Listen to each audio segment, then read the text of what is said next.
뜨거운 박수로 격려하겠습니다. 할렐루야. 감사합니다. 이 복음송이 나왔을 때 굉장한 감동을 받았던 적이 여러분들께 있었을 것입니다. 은혜 아니면. 어둠 속에 헤매이던 내 영혼 갈 길 몰라 방황할 때 주 십자가 영광의 그 빛이 나를 향해 비추어 주셨네. 주홍빛보다 더 붉은 내 죄 그리스도의 피로 씻기어 완전한 사랑 주님의 은혜로 새 생명 주께 얻었네. 은혜 아니면 나 서지 못하네. 은혜 아니면 나 서지 못하네. 십자가의 그 사랑 능력 아니면 나 서지 못하네. 은혜 아니면 나 서지 못하네. 은혜 아니면 정말 우리가 주님 앞에 나올 수가 없잖아요. 은혜 아니면 구원받을 수가 없습니다. 은혜 아니면 오늘 예배 자리가 우리 있을 수가 없습니다. 동서고금 남녀노소를 막론하고 하나님의 은혜가 아니면 한순간도 살 수가 없습니다. 우리 모두가 다 하나님의 은혜로 오늘 또 살고 있는 줄로 믿습니다.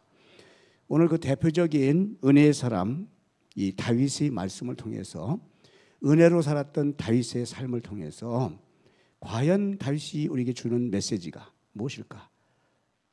오늘 또 함께 은혜를 나누고자 합니다. 다윗은 어린 베들레헴 목동 때부터 골리앗을 물맷돌 5개로 이길 때 왕궁에 들어가서 사울 왕의 사위가 되어서 장차 그 출세에 보장되어 있던 그때, 그러나 사울 왕으로부터 쫓김을 받고 광야에 도피 생활할 그때, 그리고 결국은 하나님의 약속대로 왕이 되고 승승장구하는 싸움에 있을 때, 그리고 노년에 이르는 왕이 이를 때까지 다윗은 그 어떤 순간도 다 주님의 은혜로 살았습니다. 더 중요한 것은 다윗이 은혜를 받고 또 받고 또 받고 계속 그러잖아요.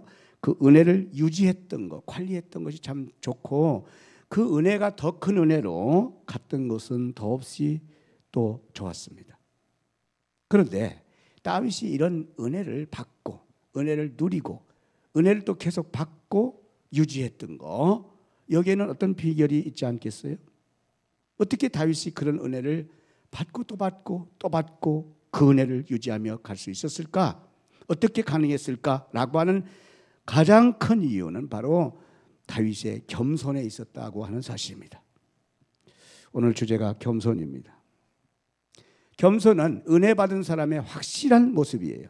베드로전서 5장 5절로 6절에 말씀하시는 것처럼 교만하면 은혜는 즉시 소멸되기 시작하는 것이고 겸손하면 은혜의 은혜를 더해가는 것이죠. 저와 여러분이 오늘 또 겸손하면 은혜의 모습이 나오는 것이고 교만하면 은혜가 우리 가운데 떠나가는 것입니다. 다윗은 목동 시절로부터 노년 왕 인생을 마쳐갈 때까지도 교만한 적이 한 번도 없었습니다. 그러므로 다윗이 은혜를 받고 누린 이유는 그가 어떤 상황이든지 간에 교만하지 않았기 때문입니다. 간단하고 쉽습니다. 겸손하면 은혜를 계속 유지하고 더 많은 은혜를 받을 것이고 교만하는 순간 그때부터는 하나님의 은혜는 점점 소멸될 것이다. 너무 간단한 내용입니다. 더없이 다윗이 훌륭한 것은 고생 끝에 낙이 온다고 하는 속담이 있죠. 고생 끝에 성공한 다윗이 된 겁니다.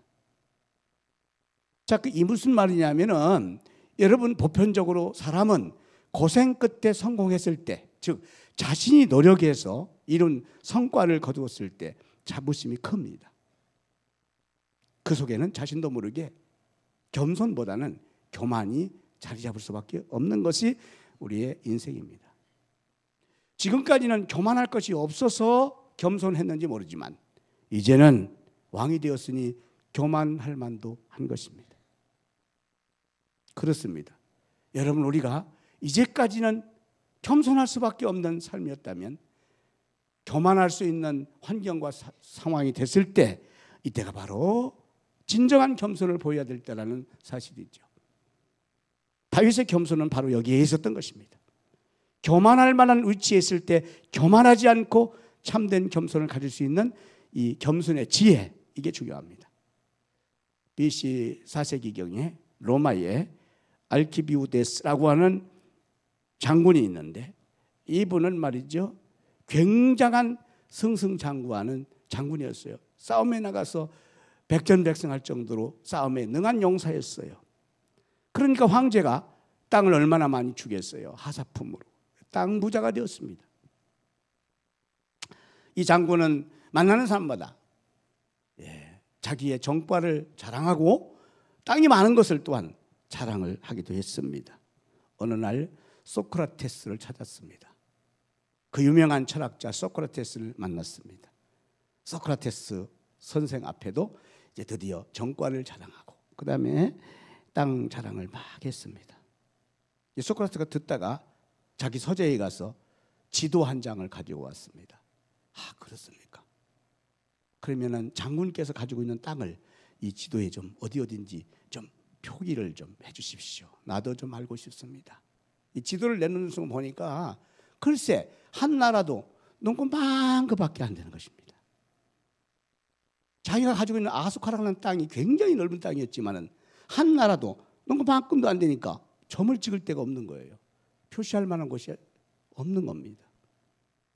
여러분, 우리가 아무리 많은 소유가 있다 할지라도, 아무리 높은 자리에 올라갔다 할지라도 그때가 중요한 것이죠. 그때가 바로 겸손을 보일 때, 바로 다윗의 모습이 있는 것입니다. 특별히 오늘 본문은 다윗의 기도를 통해서 겸손이 무엇인가를 말씀하고 있어요. 오늘 18절 본문에 보니까 드디어 다시는 다윗은 왕으로서의 그 공로가 큽니다. 그 왕의 자세로 지금 여호와 앞에 나갈 수 있어요.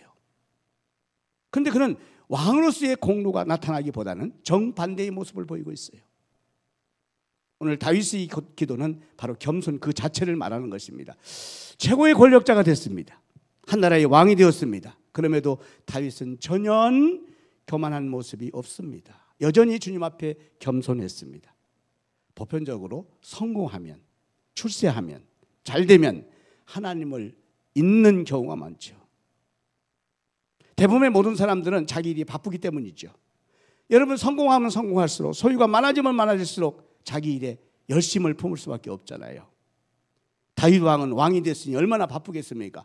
국사를 해야 될 일이 얼마나 많겠습니까? 그런데도 불구하고 다윗은 주님 찾는 일에 절대 게으르지 않았다는 사실입니다. 지금 다윗이 어디 앉아 있어요? 법궤 앞에 앉아 있어요. 왜 앉아 있습니까? 기도하기 위해서 앉아 있어요. 오랜 시간 동안 무릎을 꿇고 하나님께 기도하는 겁니다. 자, 다윗이 왜 기도할까요? 방금 전까지 나단 선지자가 다윗을 찾아와서 축복했어요. 하나님의 약속의 말씀을 전해준 겁니다. 다윗, 당신에게는 하나님의 복이 더 임할 것입니다. 하나님이 당신을 기뻐하십니다. 당신뿐만 아니라 당신의 가문에 하나님 복이 임할 것이고 당신 나라에 큰 복이 임할 것입니다. 그렇게 나단 선지자를 통해서 하나님은 하나님의 약속을 이 다윗에게 보여줬어요. 다윗은 이 말씀을 붙잡고 성전에 나온 것입니다. 성전에 말씀을 붙잡고 겸손히 기도하러 나온 자체 다윗 왕의 이 모습이 겸손한 거 아니겠어요? 여러분은 하나님의 말씀을, 하나님의 약속을, 하나님의 비전을 붙잡고 과연 바쁜 일생에, 바쁜 삶 가운데에 교회에 나올 수 있을까? 교회 와서 엎드려 기도할 수 있을까? 우리 스스로를 생각해 보시기 바랍니다. 거기다가 오늘 다윗이 주님께 드리는 기도 18절 다시 한번 합독을 한번 해볼 필요가 있습니다. 다 같이 합독하겠습니다. 다윗 왕이 여호와 앞에 들어가 앉아서 이르되 주 여호와여, 나는 누구이오며 내 집은 무엇이기에 나를 여기까지 이르게 하셨나이까. 아멘. 다윗의 기도입니다. 참으로 겸손한 기도 아니에요? 하나님, 제가 무엇이기에 이 왕의 자리로 인도하셨나이까. 그런 뜻이에요. 하나님, 제가 무엇이기에 이런 큰 축복을 주셨나이까. 예. 저희 집이 어떤 집이기에 이런 영광을 주셨나이까. 이런 뜻이에요.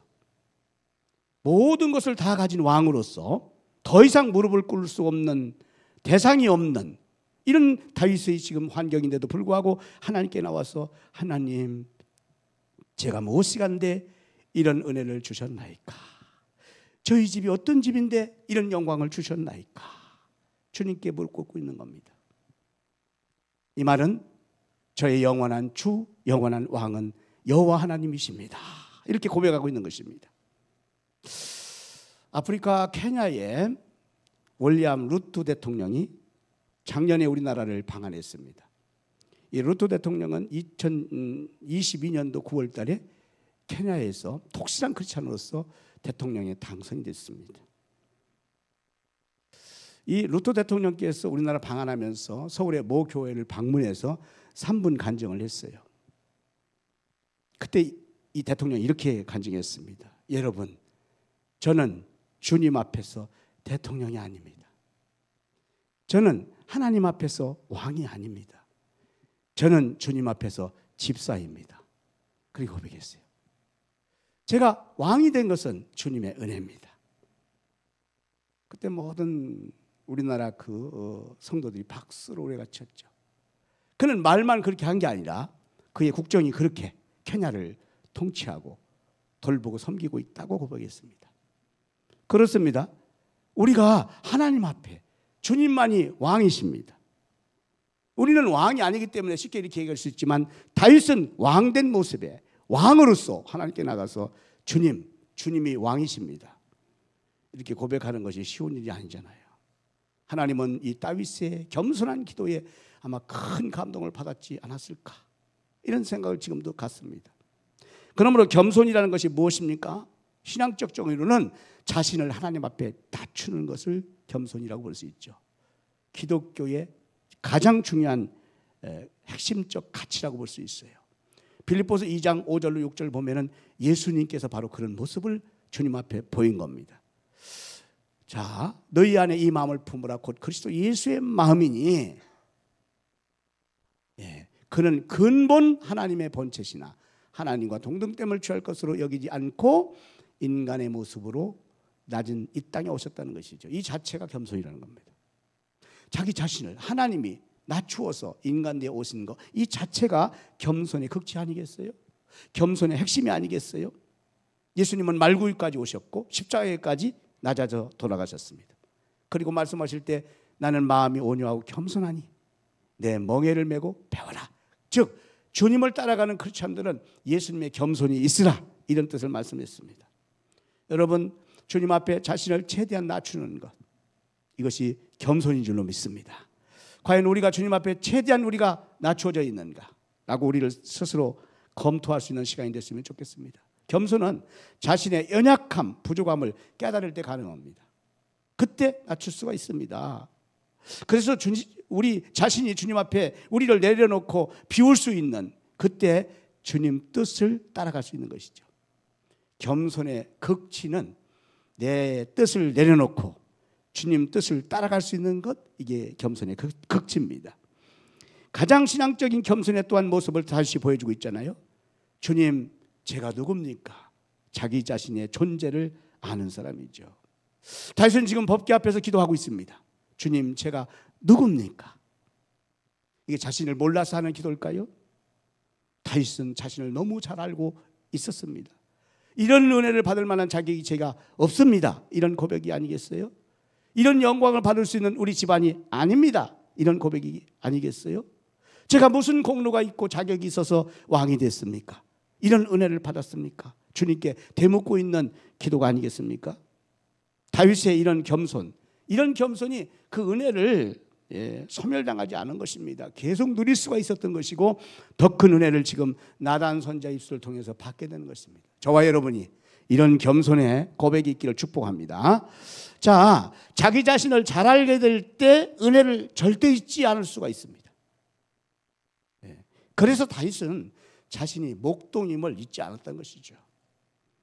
다윗은 하나님 앞에 자기가 종됨을 한시도 잊은 적이 없던 겁니다. 시편 78편 70절로 71절에 의거해서 보니까 다윗은 항상 자기가 베들레헴 목동에서 그 양치던 때를 늘 기억하고 사는 거예요. 그가 하나님의 종된 모습을 늘 기억하고 사는 겁니다. 진정한 겸손이 뭡니까? 자기 자신을 아는 것이잖아요. 바울과 같이 나의 나된 것은 다 주님의 은혜일 뿐이라고 이렇게 고백할 수 있는 거, 자기 자신을 알기 때문이에요. 교만한 사람은 작은 일 앞에도 자신을 나타내지만 겸손한 사람은 큰 일을 하고도 주님께 영광을 돌릴 수밖에 없어요. 다윗은 왕인데도 불구하고 왕으로서의 자신을 나타내지 않고 있습니다. 반면에 사울왕은 왕이 되기 전에는 굉장히 겸손했습니다. 왕이 되니까 점점 교만해서 사람 앞에 교만하고 결국은 하나님 앞에 교만했습니다. 겸손한 다윗은 어떤 순간도 초심을 잃지 않는 이 마음을 가지고 있었던 것이죠. 그러니까 진정한 겸손은 초심을 잃지 않는 마음을 진정한 겸손이다. 어린 목동 시절을 다윗은 늘 기억하고 있었다는 것입니다. 여러분, 초심을 잃지 않고 하기를 축복합니다. 끝까지 초심을 잃지 않고 겸손을 잃지 않고 주님 섬기기를 축복합니다. 자, 다윗의 겸손은 은혜에 감사하고 만족한 삶을 살아갔던 거예요. 19절 말씀 보니까 주 여호와여, 주께서 이것을 오히려 적게 여기시고 또 종의 집에 있을 먼 장래일까지 말씀하셨나이다. 이게 무슨 뜻이냐면 지금까지 주신 은혜도 너무너무 큰데 제가 만족하는데 앞으로 더 복을 주시겠다는 거예요. 하나님께서. 다윗이 왕인데 더 복을 주시겠다는 거예요. 그 복이 뭔지 아세요? 내 후손의 복을 계속 줄 것이라는 거예요. 네 나라의 영광을 계속 줄 것이라는 거예요. 자기 때로 끝나는 하나님의 은혜가 아니라 계속되는 은혜를 줄 거라는 것이죠. 이런 은혜가 여러분에게도 임하기를 축복합니다. 그렇습니다. 다윗은 하나님이 주신 엄청난 복의 복을 날마다 감사하고 만족하는 삶을 살았던 거예요. 다윗은 지금까지 받은 것에 대해서 익숙하기보다는 받은 은혜를 기억하는 사람이고 동시에 감사하는 겸손함을 보였던 하나님의 사람인 줄로 믿습니다. 이게 중요합니다. 여러분들도 받은 은혜를 좀 계산하세요. 받은 축복을 좀 계산하세요. 그것에 감사하고 만족할 수 있는 겸손이 있기를 바랍니다. 비교하고 경쟁하면은 절대로 우리는 하나님의 은혜를 감사할 수가 없어요. 만족할 수가 없어요. 지금도 주신 은혜가 너무 큽니다. 지금까지 주신 축복이 너무 큽니다. 주님의 은혜에 감사합니다. 이런 고백이 다윗의 고백이에요. 주님께서는 더 주시겠다고 할 때 다윗이 지금 그러는 겁니다. 주님, 제가 누굽니까? 더 주실 거 받을 자격이 없나이다. 주님이 얼마나 기뻤겠어요? 주님은 더 주시겠다고 지금 나단 선지자를 통해서 방금 전 약속하니까 그 약속 붙잡고 다윗이 법궤 앞에 나와서 주님, 제가 누굽니까? 목동이었던 제가 왕이 됐는데 제가 더 바랄 게 뭐가 있겠습니까? 받은 은혜가 큰데 더 뭘 주신다는 말씀입니까? 지금까지 주신 것만 또 감사합니다. 할렐루야. 여러분에게 이런 신앙의 고백이 겸손한 고백이기를 축복합니다. 그러므로 우리도 주실 은혜보다는 주신 은혜에 감사하는 다윗의 겸손을 갖고 앞으로 여러분 주실 은혜에도 하나님의 축복이 임하기를 주의 이름으로 축복합니다. 자, 그러면 이 다윗이 말이죠, 이렇게 겸손한 하나님 앞에 법궤의 기도는 결국 응답을 받습니다. 시편 17절 말씀에 보니까 다윗의 고백입니다. 겸손한 자의 소원을 들어주셨으며, 겸손한 자의 소원을 하나님이 들어주셨으며. 다윗은 항상 주님 앞에 설 때 이렇게 고백합니다. 종이라는 표현을 써요. 어리다는 표현을 씁니다. 다윗이 왕인데 하나님 앞에 설 때마다, 기도할 때마다 종이라고 자신을 칭호합니다. 그리고 어리다는 표현을 씁니다.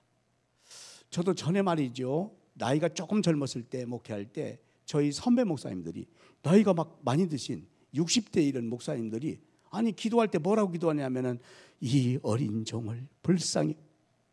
그 내가 그때 이해가 안 됐습니다. 아니 어리면 내가 어리지, 아니 60대 된 그 목사님 뭐가 어립니까? 그런데 저분이 너무 겸손한 거 아니야? 착각하는 거 아니야? 그때 그렇게 생각했는데 이 다윗을 보고 그렇게 기도를 하셨어요. 이 어린 종이. 여러분, 다윗이 무슨 어린 종입니까? 지금 다윗의 권세가 얼마나 큰 왕인지 모르잖아요. 백전백승하고요, 모든 사람이 존귀 여기는 이런 위대한 한 나라의 통치자, 권력자가 됐는데 하나님 앞에 설 때는 늘 이 어린 종을 다윗이 꼭 그랬습니다. 얼마나 다윗의 표현이 아름답고 하나님 보시기에 감동입니까? 겸손한 이 신앙의 기도는 하나님께서 응답하십니다. 세리의 기도를 응답하신 하나님.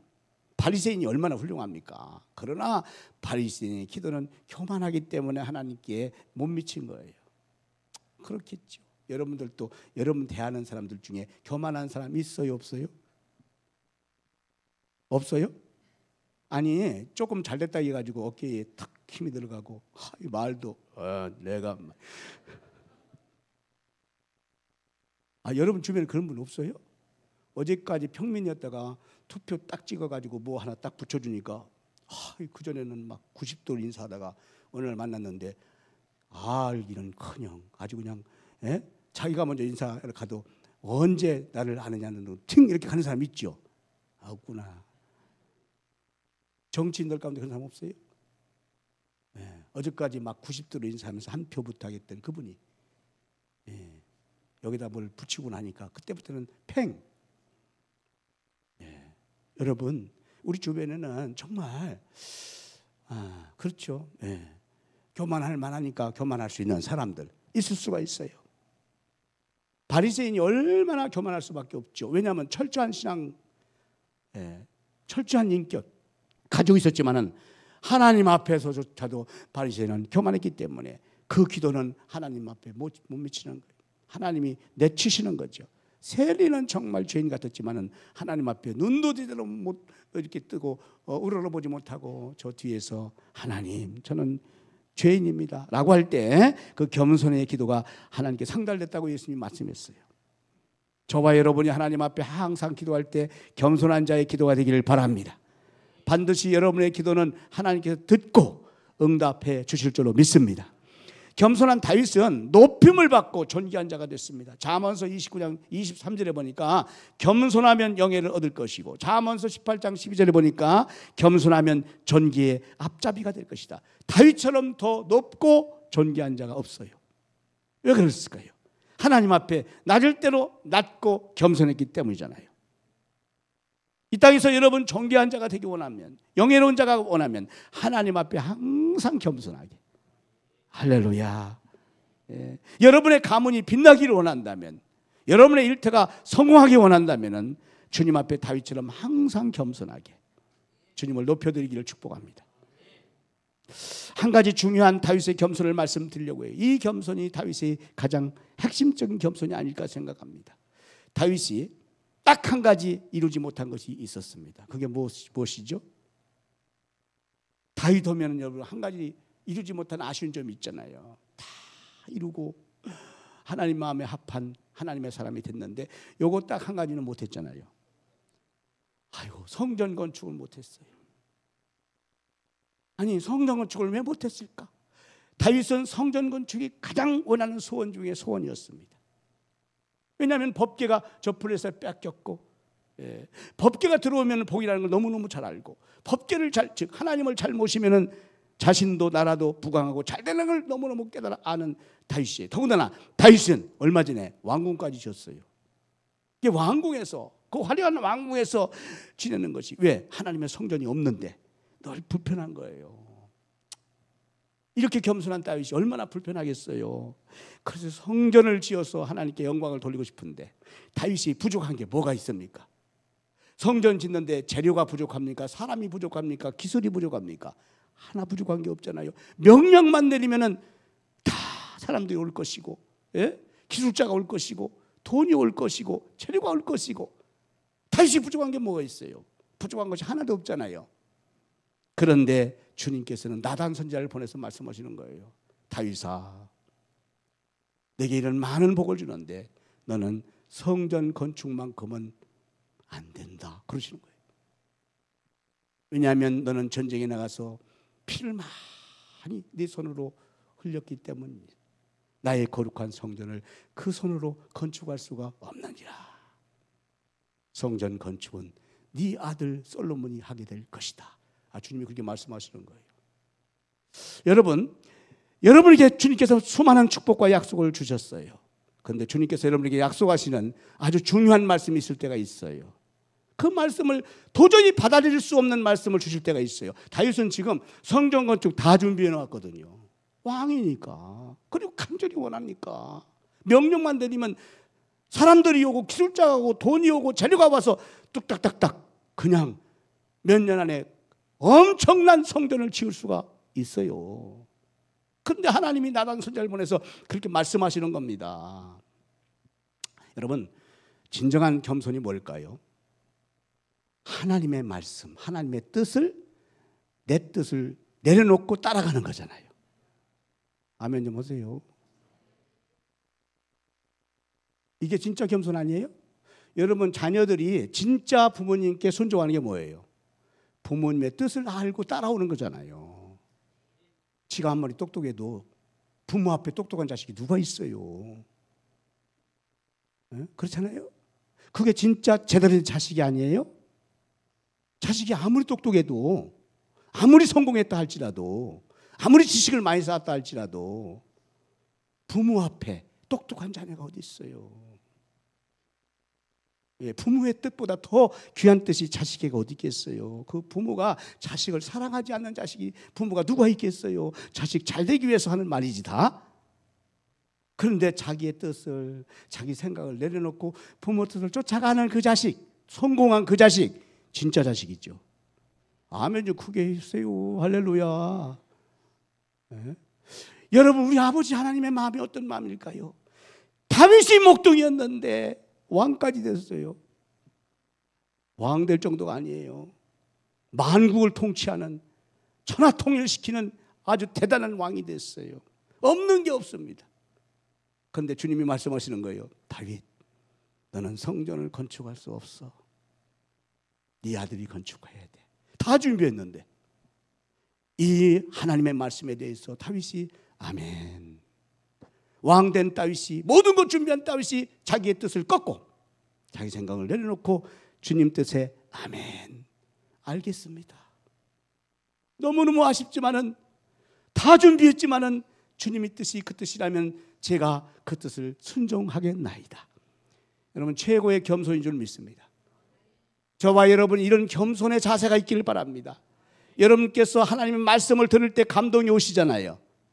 깨닫잖아요. 그 말씀을 붙잡고 사시길 바랍니다. 그게 최고의 겸손이에요. 최고의 겸손을 가질 때 하나님의 영광을 받으실 줄로 믿습니다. 우리 교회는 주님 앞에 성전을 건축하고 다윗보다 더 큰 복을 받게 될 줄로 믿습니다. 이 믿음 가지시고 여러분이 기도하고 예배하고 앞으로 하나님의 영광을 위해서 더 귀하고 존귀하고 복되게 쓰임받는 다윗의 믿음을 이어가기를 주의 이름으로 축복합니다. 기도하겠습니다. 살아계신 하나님 아버지, 감사합니다. 저희들에게 한량없는 은혜를 주셨으니 감사합니다. 다윗이 오늘 법궤 앞에 기도하기를, 주님, 제가 누구입니까? 제게 왜 이렇게 큰 은혜를 주시나이까?